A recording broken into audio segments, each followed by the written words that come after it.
This episode is brought to you by Mortgage Workflow Partners and the Mastering Encompass series, both for users as well as administrators.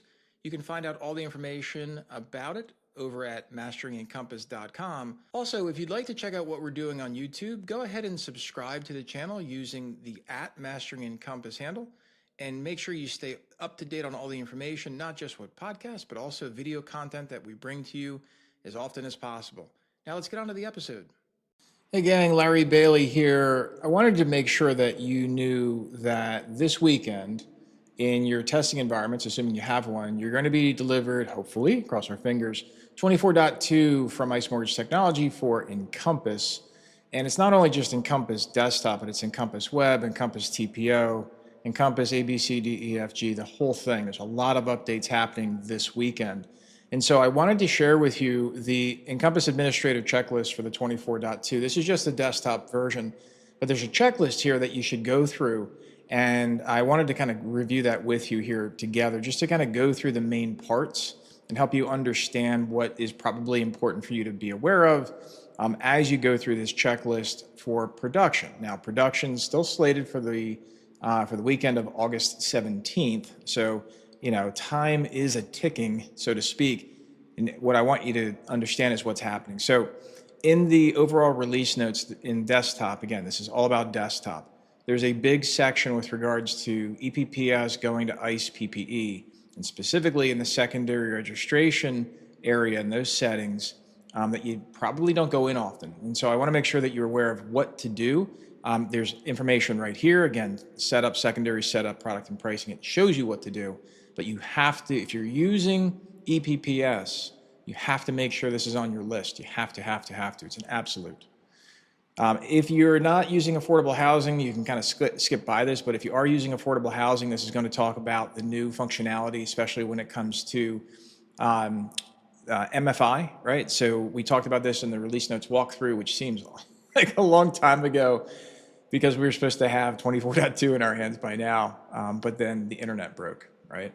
So in any event, make sure you read through this section, especially if you're using, again, affordable housing products and you're leveraging MFI. You're going to want to know about this because there's different steps that you have to walk through. Again, not only with desktop, but also admin tools. So here's more AMI stuff and more AMI stuff. So affordable lending. And there's that MFI update in here. This talks about enabling the MFI automation in the settings manager under a new category. If you didn't know it was there, it's called automated data completion. It's really important to understand and go through.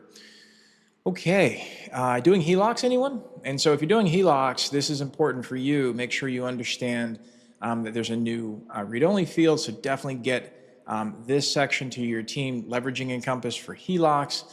And then if you're doing business in Minnesota, make sure you pay attention to this. We're on page 6. And so hopefully that makes sense for you.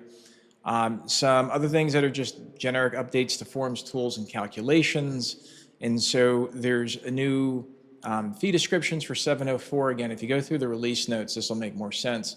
But basically at the top of the itemization in the 700 section, if you don't use that, you're not really in bad company. But companies do document the real estate commissions up there, and they wanted some ability to self-define what those labels were. So that's what this new update allows for. There's also a new lock for URLA.x145. You've got some OEPA stuff going on. This is a big deal if you're doing manufactured housing because now you have a new available dropdown. And this is going to help you line up with Freddie Mac's LPA properly. So that's important. You've got a new pre-approval checklist. So this is really good for if you're doing pre-approvals and you're using that credit for a pre-approval. This will help you with not only documenting your file, but also for reporting, which might be important to some people. New down payment percentage indicator. You've got new fields added to the state-specific form for New Mexico.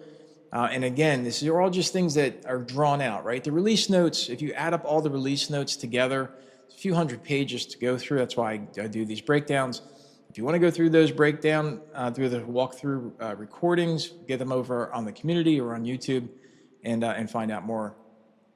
Just look through feature enhancements, fixes, and then also there's Encompass Web, a walkthrough for 24.2 if you want to check those out.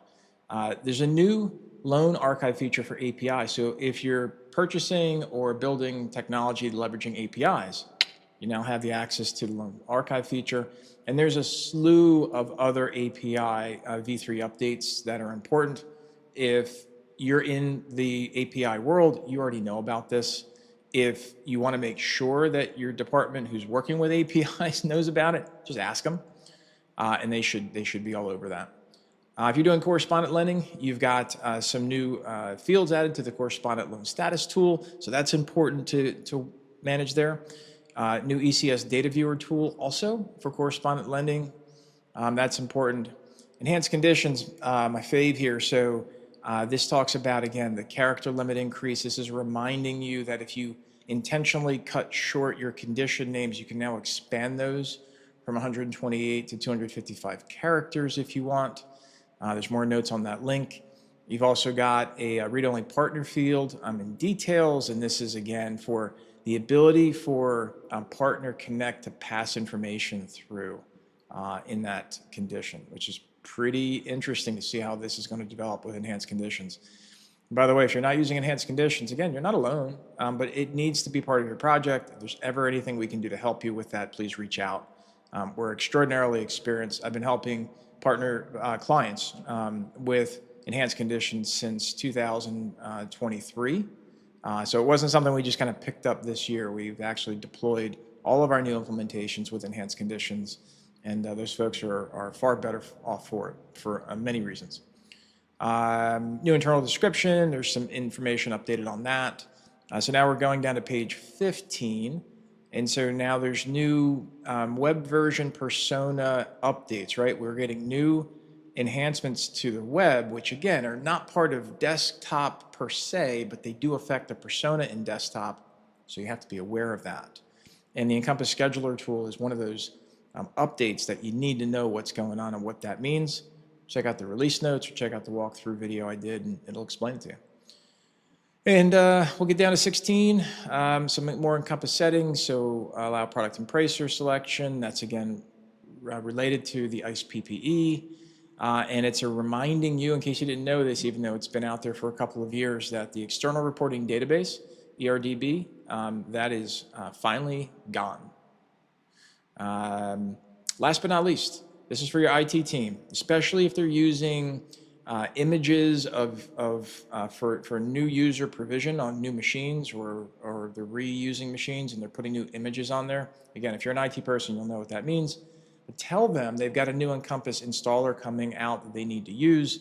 It's very, very important, especially if they're using virtual machines, because again, those work off images and they just cycle up every time you log in. It basically spins up a new Windows environment for you, and you want to make sure that new installer for Encompass is being used on that. Get with your IT teams on that. Gang, that's the end. That's the end of the checklist. It's not that long, but there's a ton of information in there to make sure you use and make sure you know how to use. If there's anything ever we can do to help, please let us know. Thanks for listening. Catch you on the next video.